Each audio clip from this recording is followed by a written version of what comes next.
मैं वहाँ पे प्रार्थना करता रहा, मुझे लगा ही नहीं नाइट खत्म हो गई है। और जब सुबह की भोर उगने लगी तो फिर मैं अंदर उठ के अपने रूम में गया। सेकेंड डे मैंने प्रार्थना की वहाँ पे, और उसके बाद उस रात को मैंने कुछ घंटे प्रार्थना की, क्योंकि मुझे अगली सुबह जल्दी फिर उस गुफा में जाना था। तीसरे दिन फिर मैं उस गुफा में गया और पूरा दिन मैंने उस गुफा में बिताया, और उसके बाद रात मैंने फिर प्रार्थना में बिताई। और जब मैं उस गुफा से बाहर आ रहा था, मैंने अपनी वाइफ को बोला सब कुछ बदल चुका है। उसने कहा हाँ, मुझे भी महसूस हो रहा है, आप जैसे आए थे वैसे नहीं हो। और उसके बाद जब हमने फैसला किया कि ठीक है, हम इस जर्नी को आगे बढ़ाएंगे, क्योंकि हमें, और आप इमेजिन करो, ये जर्नी कोई ऐसा नहीं था कि किसी खास वजह से थी, ये अचानक लिया गया फैसला था। इस जर्नी के आपको मालूम, मैं बताता हूं, पतमुस नाम टापू का मैंने सुना था, पर ऐसा पता नहीं था ये क्या है, किधर है। एक परमेश्वर के दास मुझसे मिलने के लिए यहां आए थे जलंधर में। वो बहुत अच्छे परमेश्वर के दास हैं, वो ज्यादा सामने नहीं आते। और उन्होंने मुझे पतमुस नाम के टापू के बारे में वो बात कर रहे थे कि ब्रदर, जब मैं वहां से निकला तो मेरी जिंदगी पूरी बदल गई।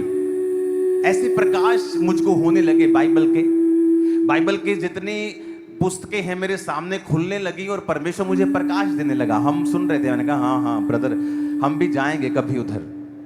और जब मैं स्कॉटलैंड में था तब परमेश्वर ने हमें पुश किया, हमें जबरदस्ती कहने वाली बात है कि ऐसा परमेश्वर ने कुछ काम किया हमारी जिंदगी में, और हम वहां पे गए।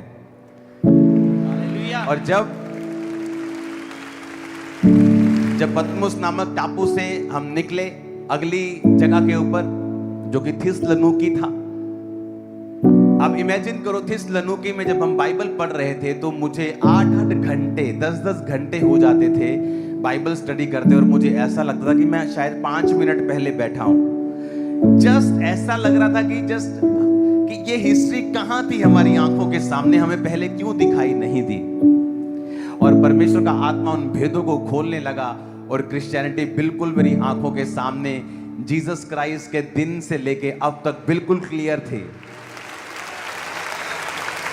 आज जिस रोम को, जिस वेटिकन सिटी को, जहां पर रोमन कैथलिक्स हैं, उसके बाद रोमन कैथलिक्स 1054 में फिर कुछ लोग ग्रीक ऑर्थोडॉक्स बन गए, वो सारी हिस्ट्री मैंने आपको ऑनलाइन बताई थी। वो रोमन अंपायर जिसने क्राइस्ट को,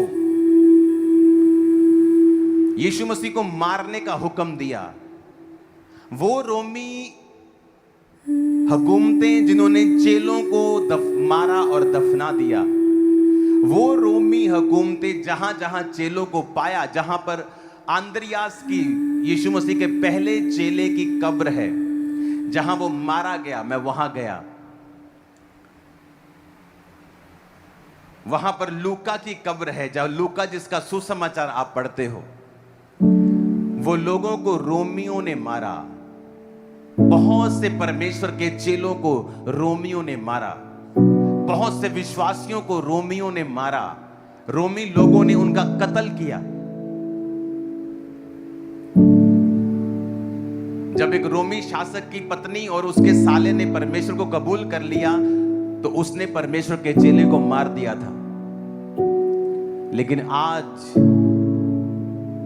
जहां सबसे ज्यादा कत्ल हुए थे परमेश्वर के नाम के लिए, आज वो सेंटर बन चुका है क्रिश्चियनिटी का वर्ल्ड के लिए। आज रोम में, वेटिकन में, उसके आसपास सब जगह आपको क्रिश्चियंस मिलेंगे। कोई कैथोलिक मिलेगा, कोई पेंटिकोस्टल मिलेगा, वो अलग बात है, अलग अलग डिनोमिनेशन वहां मिलेंगे, लेकिन सब आपको परमेश्वर के लोग मिलेंगे। जिस यरूशलेम में जीसस क्राइस्ट को मारा गया और चेलों को इसलिए भगा दिया गया कि वहां इसका नाम नहीं रहना चाहिए, आज वो दुनिया की सबसे बड़ी आत्मिक राजधानी बन चुका है। आज दुनिया के 400 करोड़ लोग यरूशलेम को अपना आत्मिक राजधानी समझते हैं। जिन रोमियो ने परमेश्वर को, उसके चेलों को मारा, आज वहां पर परमेश्वर का सेंटर है। मैं आज उन कलीसियाओं से, उन पास्टर से, उन लोगों से जो परमेश्वर के नाम में सताव सह रहे हैं, जेलों में बंद हैं, दुखी हो रहे हैं, उनसे कहना चाहता हूं, आपकी कुर्बानी व्यर्थ नहीं जाएगी, आपका सताव व्यर्थ नहीं जाएगा।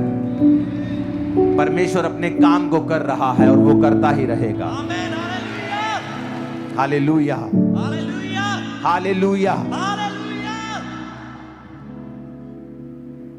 आज वहां पर जहां किसी समय रोमी लोग राज्य करके उन लोगों को सताते थे, आज खुद वो परमेश्वर की पावर को समझ चुके हैं। उन्होंने परमेश्वर को ग्रहण किया, अपने देशों में परमेश्वर के वचन को लागू किया। मेरा विश्वास है कि जब आप इस सॉन्ग को सुनेंगे और जो विश्वासी सताव में है, जो कलीसियाएं सताव में है, सुनेंगी, उनको बल मिलेगा और वो समझ के रखें कि परमेश्वर जल्दी ही आपकी सुधि लेने वाला है। हालेलुया। तो प्रियो, आपने देखा कि अपोस्टल अंकुर यूसुफनरुल्लाह जी ने किस तरह भारत की कलीसिया के लिए यह मैसेज दिया। आप अपना हिवा बांधे रहें, परमेश्वर आप सभी के साथ है। परमेश्वर की योजना है, महान योजना, जो जहाँ जहाँ भी सताव हो रहा है, परमेश्वर आपको ऊंचा करेगा। आप बस अड़े रहे, खड़े रहें और परमेश्वर आपको ब्लेस करेगा। इसी तरह के और भी वीडियोस के लिए हमारे चैनल नेशन अपडेट को ज़रूर सब्सक्राइब करें और ज़्यादा से ज़्यादा इस वीडियो को लोगों तक शेयर करें, ताकि वे भी परमेश्वर के इस वचन को सुने और दृढ़ हो जाएं। सभी को जय मसीह की। God bless you.